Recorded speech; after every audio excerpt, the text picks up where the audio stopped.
So good afternoon to our clinical instructor. I am John Tomas from lesson T-2 and I'll be performing the Brachioradialis reflex. So, may I start na po? Okay po. So, before we proceed on the assessments that we will be, or we should know what is the purpose of this assessment. This is to assess or examine the function of the spinal cord level C3 and C6. So, for the assessment, is that we will have to inquire if the client have a history or presence of pain or numbness on the brachioradialis as well as aggravating and alleviating factors. So, ma'am, may masakit po ba sa inyo? Dito po. Meron po bang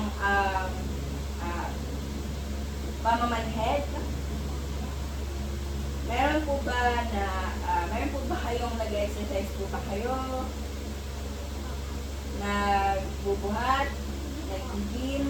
Nag-exercise? Or activities mo na ginagamit po ito?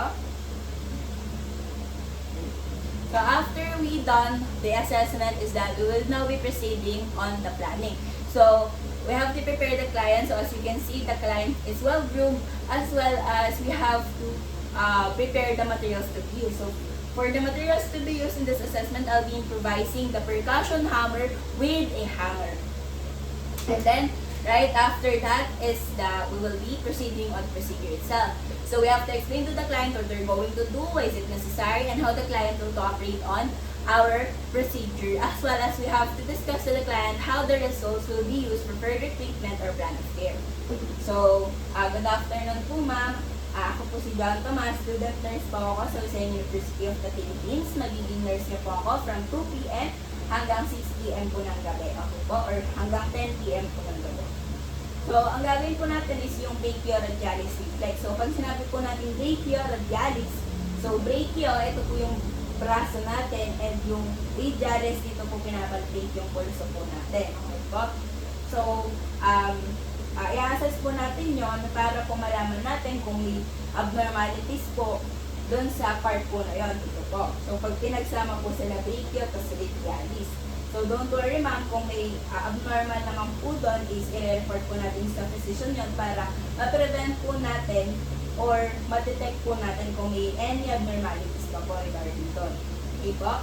So, kung wala naman po, much better po. So, don't worry ma'am, anything that will be conducted within this assessment will be fully confidential within me and the attending physician that I'll be referring to po. Okay po? Okay po. So, right after that is that we will now be proceeding on washing our hands. So, and to observe appropriate infection control procedures. So, in this assessment, I'll be using alcohol to wash my hands or to rub my hands to prevent the spread of microorganisms. And then, we will have to provide clients privacy to elicit the client's comfort. So, assuming that I close the curtain rods and close the doors. And then, right after that, we have to proceed on the procedure. So ma'am, pwede pong pa-hawak po ng kamay. So, we should let our client's arm sits on our forearm or the client's legs or herself. So, just like this. So, we will have to deliver a blow. We have to deliver a blow on the brachioradialis or wrist of the client, and then 2 to 5 cm on the styloid process or the bony prominence on the thumb side of the wrist. So I'll be tapping now po. Okay po. Okay. Okay po. So we have to observe the normal flexion and supination of the forearm of the client. And we have also to observe the extension of the hand slightly. It is also normal. And then, right after that, we have to secure the client's comfort and privacy as well as we have to document all the findings. So after that, we have to evaluate. So for the evaluation, we have 2 things.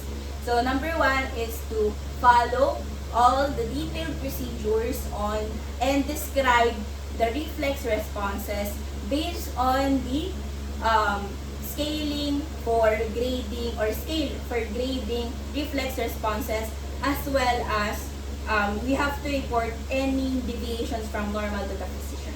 So that's all. Thank you po, sir. And I hope you enjoy my recorded return demonstration for the assessment of brachioradialis symptoms.